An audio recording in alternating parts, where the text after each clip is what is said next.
It reappeared in the New York Times with a new charge, that Biden had appropriated a famous litany from the late Robert Kennedy about what the gross national product cannot measure. It cannot measure the health of our children. The health of our children. The quality of our education. The quality of their education. The joy of their play. Or the joy of their play. Biden gave Kennedy no credit. He has also quoted or paraphrased John Kennedy, Hubert Humphrey, and British Labour Party leader Neil Kinnock, all without credit.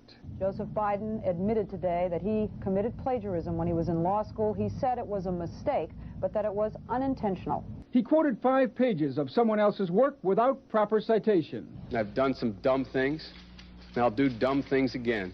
He was given an F. So, ladies and gentlemen, I've been dumb. To the political community in Washington, it all seems of a piece. Plagiarism at law school, plagiarism on the stump. The great communicator. Strike that.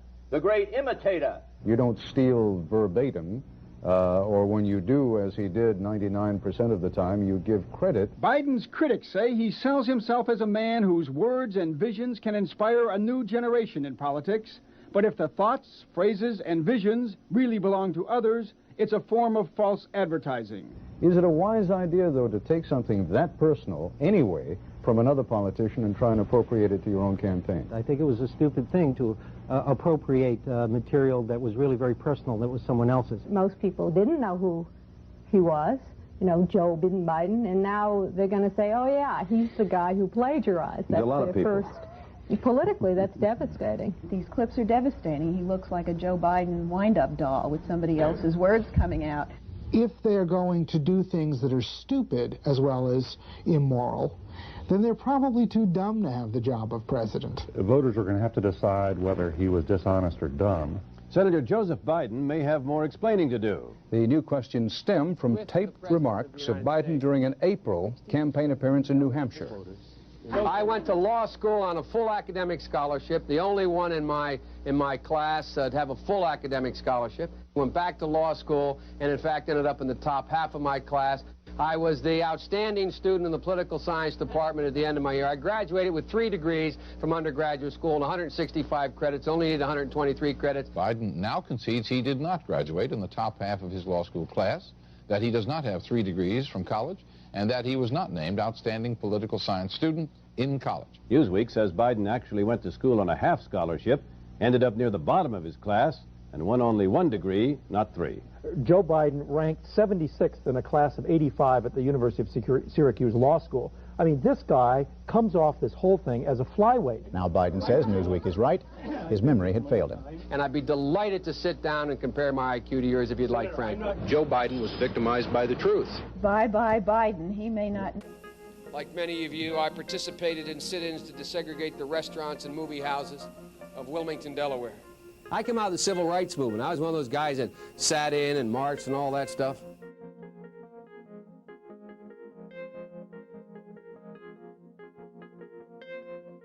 During the 60s, I was, in fact, very concerned about the civil rights movement. I was not an activist. I worked at an all-black swimming pool in the east side of Wilmington, Delaware.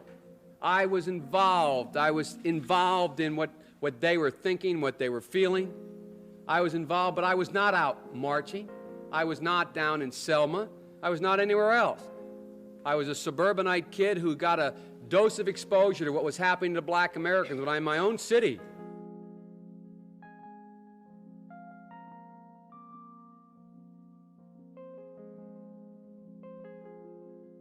You know, when I was a teenager in Delaware, for real, I got involved in the civil rights movement. We have the 8th largest black population in America. Most people don't know that.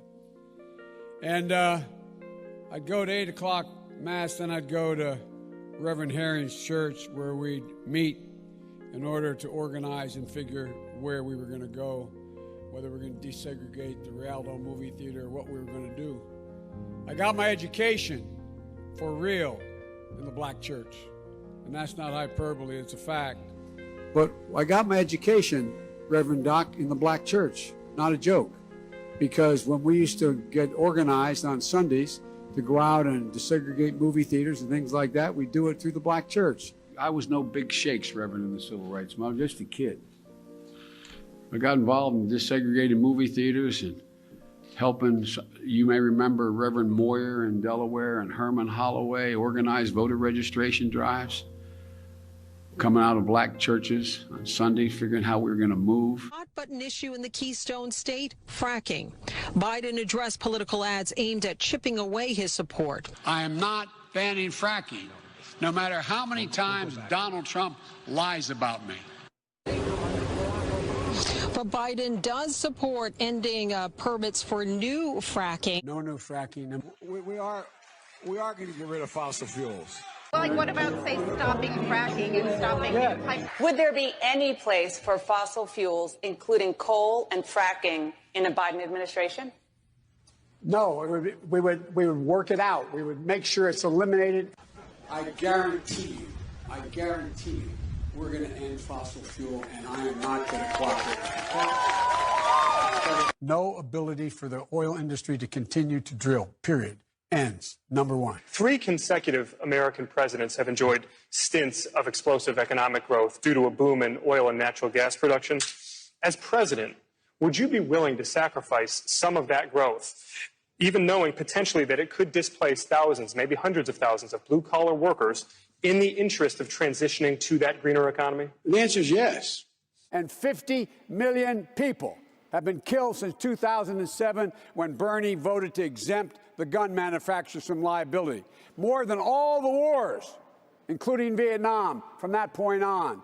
Carnage on our street. And I want to tell you, if I'm elected and I'm coming for you and gun manufacturers, I'm going to take you on and I'm going to beat you. I'm the only one who's done. I'm prepared to say that I have a record of over 40 years and that I'm going to beat Joe Biden. Problem figuring out whether you're for me or Trump, and you ain't black. And the American people are getting a little frustrated. They're getting extremely frustrated. It seems to be self-evident. All men and women created by you know the thing. Meet this climate crisis. From the lakes of Minnesota to the hills of Tennessee, across the plains of Texas, from sea to shining sea, from Detroit down. Urban cities across the country were ravaged by crack cocaine, and Americans were afraid of crime. The 1994 crime bill was signed by President Bill Clinton. This was a pretty significant bill at the time, and President Clinton and Senator Biden at the time were right that the bill was significant. Huge amounts of funding to hire cops. 100,000 cops were funded. It was about $14 million at the time for community policing. The bill also enacted the Violence Against Women Act that provided funding to protect women and victims of domestic violence and crimes against women. But the most pernicious provision of the 1994 crime bill was its $12 billion that was authorized for states across the country that would enact what's called truth in sentencing laws. That funding literally paid states to increase the number of prison beds that they allocated for individuals convicted of violent crime in this country to serve 85% of their sentences behind bars. The reason that provision is so important, and the reason we're still talking about it today, is the federal government essentially subsidized states across the country to build more prisons. So 25 years later, the crime bill is being debated. You stood up and used that tough on crime, phony rhetoric. That bill was a huge mistake. There's no question that that crime bill contributed to America's mass incarceration problem. So many people don't understand why the federal government would pay states to incarcerate more people, given the devastating consequences we know that incarceration causes. Back to the streets. It doesn't matter whether or not the person that is accosting your son or daughter or my son or daughter, my wife, your husband, my mother, your parents. It doesn't matter whether or not they were deprived as a youth. It doesn't matter whether or not they had no background that enabled them to become socialized into the fabric of society. It doesn't matter whether or not they're the victims of society. The end result is they're about to knock my mother on the head with a lead pipe.